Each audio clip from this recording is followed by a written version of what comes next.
Bismillahirrahmanirrahim. Assalamualaikum warahmatullahi wabarakatuh. Sahabat pertanian dan peternakan, pada kesempatan kali ini kita akan membuat fermentasi dari jerami padi. Kebetulan saat ini sedang memiliki stok jerami padi yang banyak. Kita akan buat fermentasi.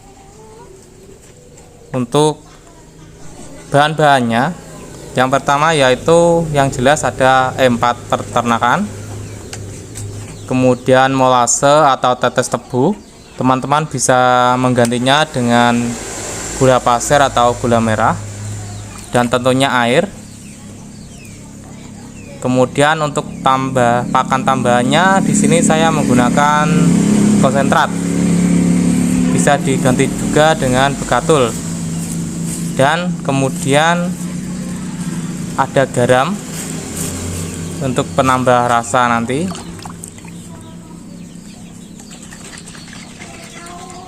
Seperti biasa, sebelum digunakan E4 peternakan harus dikocok terlebih dahulu untuk mengaktifkan bakteri asam laknatnya.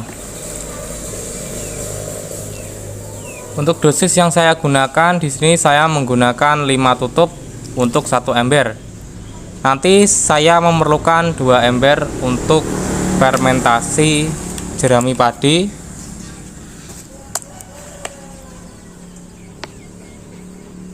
Sedangkan untuk molasenya gunakan secukupnya saja.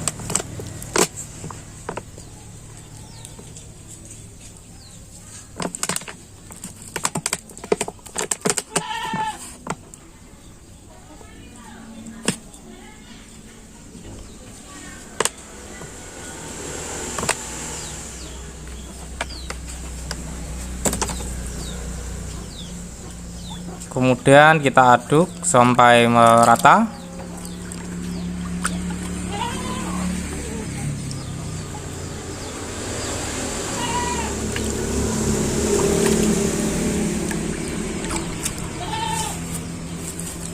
Dan sedikit garam. Di sini saya hanya menggunakan sedikit garam ya teman-teman. Nggak perlu banyak-banyak. Hanya sebagai penambah rasa untuk penambah nafsu makan hewan sapi kita nanti.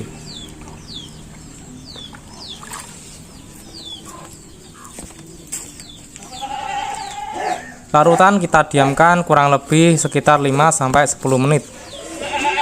Untuk media yang saya gunakan di sini, saya menggunakan tong dengan kapasitas 150 liter air.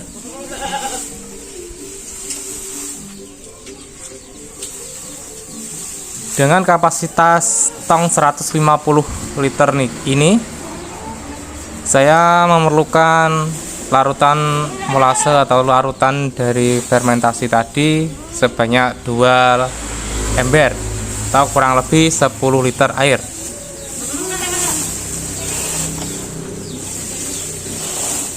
Yang pertama-tama kita masukkan jerami padinya.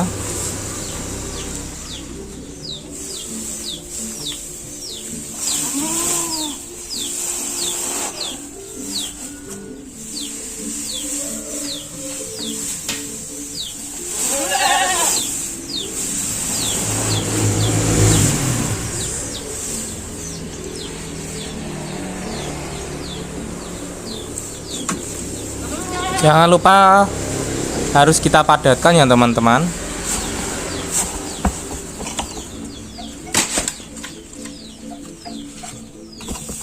Ini harus dipadatkan.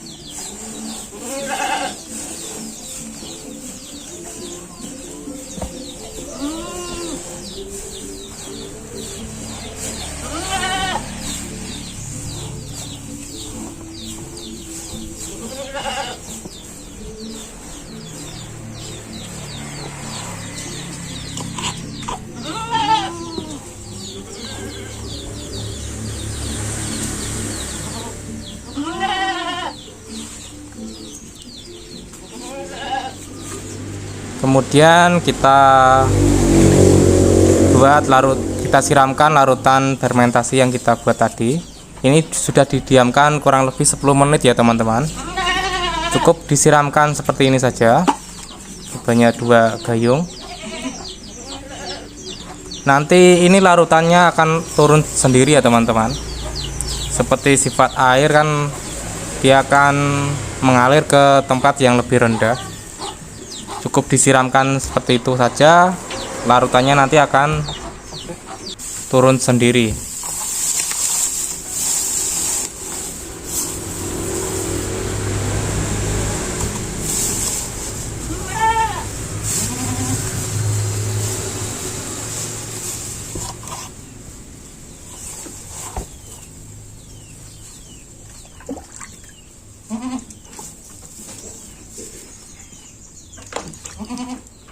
Kenapa sih jerami padi harus difermentasi?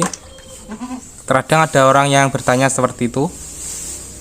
Jerami padi kan langsung diberikan ke sapi kan bisa langsung dimakan.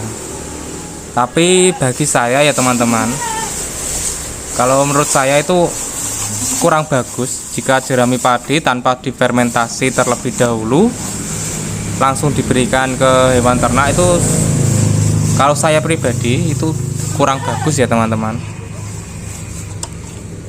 Selain daya cerna hewan saat memakan jerami ini rendah sekali, di samping itu nutrisi yang dimiliki oleh jerami padi juga sangat rendah, hanya sekitar 4%-an tanpa dilakukan olah fermentasi.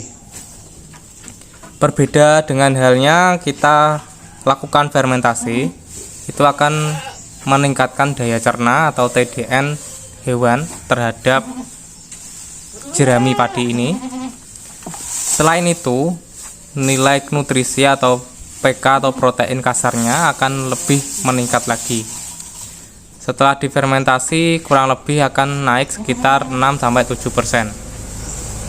Apalagi jika ditambah dengan pakan tambahan seperti begatul ataupun konsentrat, nilai nutrisinya pun akan jauh lebih tinggi lagi, bisa mencapai 9, di angka 8-9%. Itulah mengapa jerami padi di kandang kami akan selalu difermentasi sebelum diberikan ke sapi atau hewan ternak lainnya.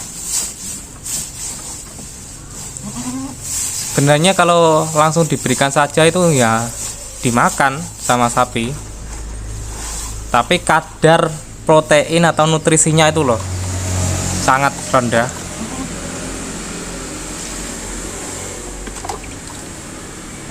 Kita lakukan proses ini berulang-ulang. Nanti semakin ke atas larutan yang digunakan semakin banyak. Jangan lupa diberikan pakan tambahannya. Di sini saya menggunakan konsentrat.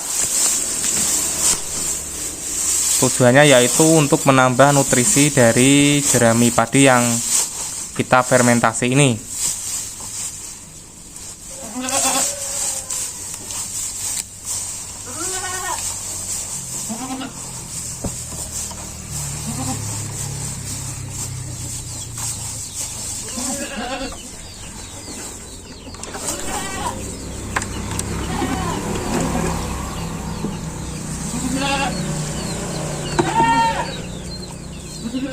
Kali ini kan sudah habis ya teman-teman. Kita nanti akan buat 1 ember lagi untuk kita tuangkan di akhir di atas nanti.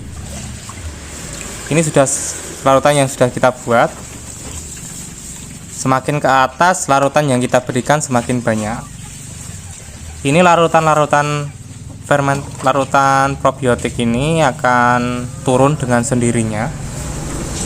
Nanti setelah 3 hari kita balik, yaitu bagian atas kita balik ke bawah, yaitu bagian tutupnya itu di bawah.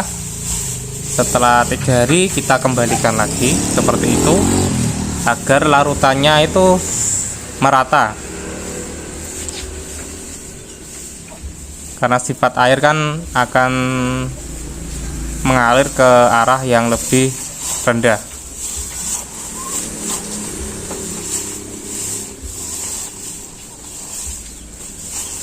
Ini sudah penuh, nanti kita akan tutup. Jangan lupa harus dipadatkan dan ditutup secara rapat, tidak ada udara yang masuk atau anaerob, karena bakteri yang kita gunakan akan bekerja secara anaerob atau kedap udara. Berapa lama waktu yang baik untuk kita buka setelah kita buat fermentasi? Untuk hasil yang maksimal kita buka 1 bulan setelah pembuatan ya teman-teman. Dan berapa lama pakan fermentasi ini akan bertahan atau bisa digunakan? Jika tutupnya rapat dan kedap udara tentu akan bertahan lama dan bertahun-tahun, asalkan kedap udara dan tidak ada kebocoran udara yang masuk. Setelah ini kita siramkan seluruh larutan probiotik. Kemudian yang terakhir, sisa dari pakan tambahan konsentrat atau bagatul tadi kita taburkan di atas dari jerami padi ini.